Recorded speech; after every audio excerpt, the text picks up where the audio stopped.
On February 26, 2015, FCC Chair Tom Wheeler explained to us why all traffic on the Internet should be treated equally.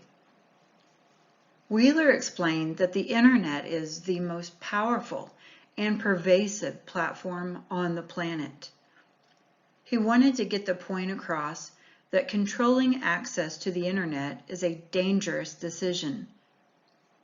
He knew that campaign election committees could buy better Internet speeds so that people would only see what the richest party wanted them to see. Unfortunately, net neutrality was repealed in 2018, according to Mike Snyder of USA Today. Although this change has affected American politics, commerce, and culture, the biggest danger is the way it has affected education. Wendy McMahon of EdTech lists 4 ways that the repeal of net neutrality could affect or has affected education. 1. Educational content slowing down means it is less available and less accessible. Content providers who can pay for it will benefit from faster speeds. Unfortunately, public education is a non-profit entity and will not be able to pay more, so education content will download slower than other content that makes a profit like games, entertainment, or shopping.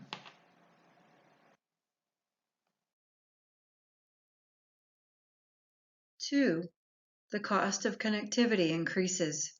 Again, businesses with big money can afford to pay more for reliable connectivity.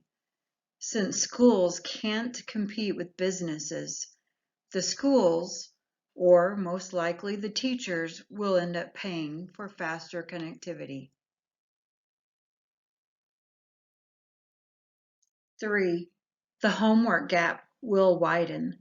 We saw this played out for the past 18 months as the world shifted to online education due to the pandemic.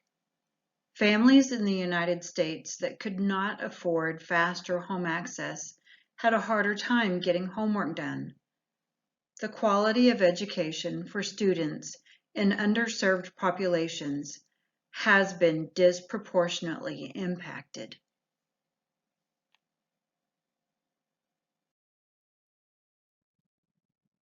4.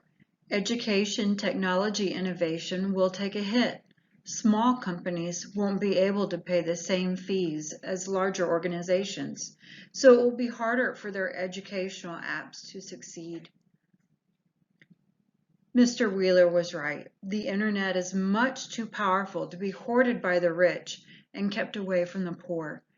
If we really want students to be successful, we have to allow them to participate in the conversation. They cannot do that without fair Internet laws.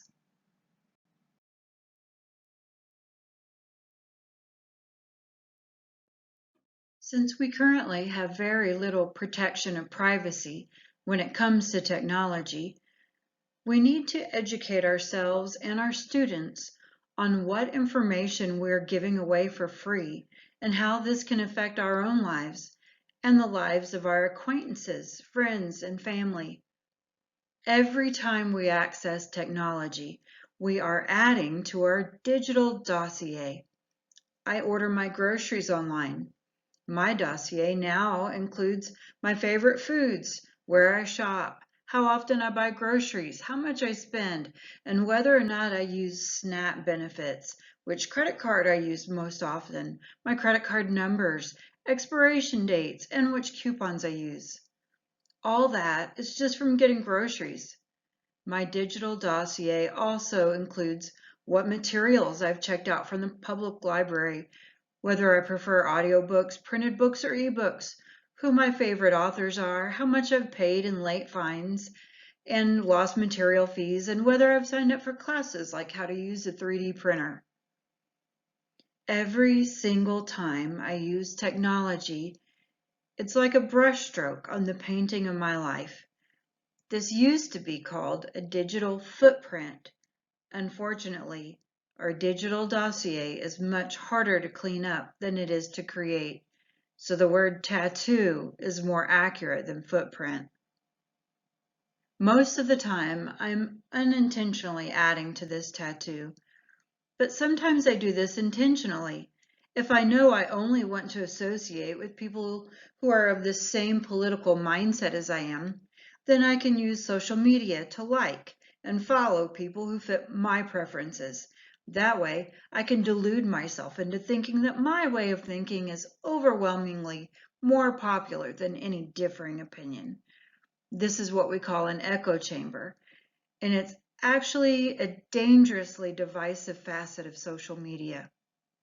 There are good things about having a digital dossier. Since I want to obtain a position in the field of digital education, I can do things like promote educational companies, post positive things about my campus or district, provide my followers with accurate and helpful information, and follow other people who have the position that I would someday like to hold. It does mean being incredibly mindful, but it is definitely possible to have a positive digital tattoo.